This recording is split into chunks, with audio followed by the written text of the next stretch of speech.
Okay, just what time is it? It's 10 to 12, 10 before midnight.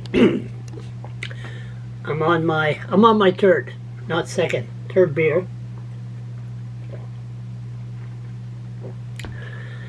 I tape CTV Atlantic News, and you know what? I think it's time that Bell should get out of the news business and just never mind the news, because it is truly fake news. Now, I only watch about 15 seconds of this. I never watch the rest. I'm just going to put it on.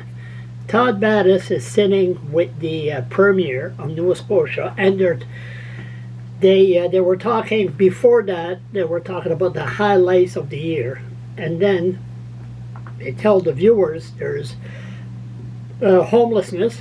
There's 1,000 people that's homeless in Nova Scotia. They never talk about drugs and all that. So I never watched the whole thing here. Let's listen to what Todd Battis is saying. See if they mention the drug issue.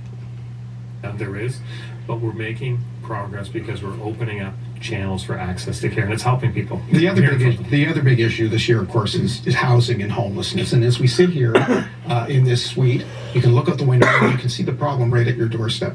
Tents in the Halifax Grand Parade in front of City Hall. Why has this been such a difficult problem to solve? It includes all levels of government, yet at the same time, there seems to be this stasis where there isn't enough. And I think everybody will admit that being done. Yeah, I think nobody wants to see people living rough. You know, it's a heartbreaking thing for us to see, for all Nova Scotians to see. We've made incredible investments in housing in general. There's progress being made on housing. There's progress being made in affordable housing for sure. You know, we're investing in affordable housing for the first time in 20 years in this province, building hundreds of units, right? Those will help people. So there's many moving parts to the issue for sure. And on the actual homelessness issue, I mean, we're investing in shelters. We opened a shelter in Halifax at 50 beds when we first opened it. We're up to 100 beds. It'll be 100 beds. So there is capacity in those shelters. So I encourage people, you know, that are living rough to listen, to work with the social workers and see if there's a place in a shelter for them. And still, I mean, these are very personal situations. So we'll do what we can as a government. And I think what I'd say to Nova Scotians is, we'll do what we can. We'll always wish it was more. For sure, that's our nature, but we'll do what we can. You're spending $7.5 million for 200 pallet shelters, as they're called. Last we heard, they were still delayed in the States. Haven't heard much about them. When will they be here? Yeah, they're on the way. Sometimes there are delays, but that program in general is a pretty innovative program. It's a new program. We need to work with municipalities on locations, and we need to work with all kinds of partners on wraparound supports to make sure we have counselors, to make sure we have the supports for people there. So it's all in process, and that'll come not as fast as I want for sure. But in the meantime, investing in shelters, opening up shelter beds, supporting those groups that are trying to help Nova Scotians, and the need is there. There's no question. Pretty sizable commitment for housing. The housing plan, 40,000 plus homes, more than $1 billion in 5 years. Even your Minister Laura said that's a tall order. How realistic is that to get that many made? And critics will say, well, really, it needs to be double that. Yeah, well, we landed on the number because we did the research and we came up with a housing strategy and a housing plan.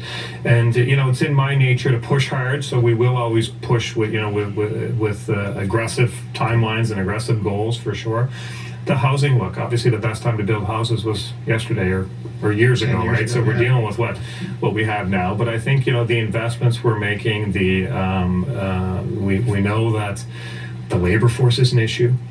That's why we came up with the MOST program, the More Opportunities for Skilled Trades. That's an innovative program that other jurisdictions are looking at to encourage people to get into the trades under that program. Somebody working in a skilled trade who's under the age of 30 doesn't pay any provincial income tax on their first 50 grand. It's a big deal. So investments in apprenticeship programs to give people opportunities to help train people, growing the workforce to build the houses is part of it too. So as a government, we're taking steps on that front. We're working with municipalities on zoning and trying to make sure that where it's appropriate for things to be built, they're built, not 8 years of looking.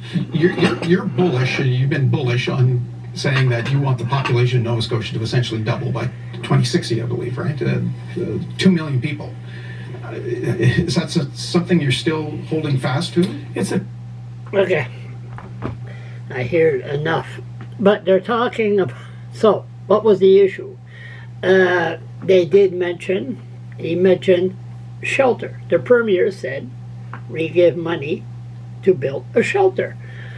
But the problem, they never mentioned drugs. The problem is medheads. They do not follow rules. And they destroy everything around them. So, and then they talk about affordable housing. Again, what's affordable housing? Here in Fredericton, affordable housing was $1,400 a month. I didn't know people on welfare can afford that. And what's the other one? What's the other one that they ignored? Anyway, no, it's just, the tiny homes. Oh, they're waiting for tiny homes to come from the States. You give medheads tiny homes, so what's going to happen here? They're just going to be in a group of tiny homes. And then it's going to grow like a plague, bigger, larger, bigger, and bigger.